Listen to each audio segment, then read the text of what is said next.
their way. Understanding singular possession in English. Hello, everyone. Welcome back to our channel. Today, we're delving deeper into the realm of English grammar fundamentals, focusing on possessive determiners. Specifically, we will explore the usage of their under the topic of singular possession.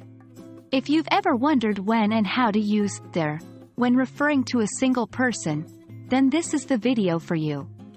Let's get started. There is a possessive determiner in English.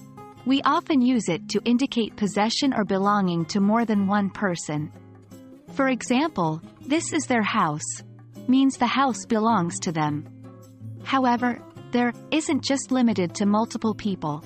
This is where the concept of singular possession comes into play. Singular possession is when we use their to refer to one person. This can happen in several cases. 1. When the gender of the person is unknown or not specified. For example, someone left their umbrella. Here, we don't know the gender of the person who left the umbrella, so we use their. 2. In sentences where the subject is everyone, someone, anyone, etc. For instance, everyone should do their homework. Even though everyone seems to refer to many people, grammatically, it's considered singular. 3. When referring to a single person who does not identify with traditional male-female gender pronouns.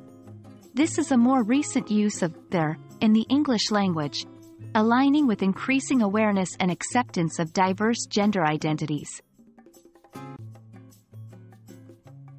Let's practice with some examples. Each student should bring their book. Nobody likes to lose their belongings. If a customer complains, listen to their concerns. Remember, practice makes perfect.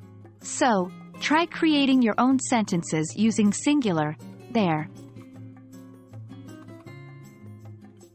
And there you have it. We've explored the usage of their in the context of singular possession. It's a unique feature of English that helps maintain gender neutrality and can make your sentences sound more inclusive and respectful. We hope this video has helped clarify this topic for you. Remember, language is ever evolving, and so is our learning. Keep practicing. See you in our next video.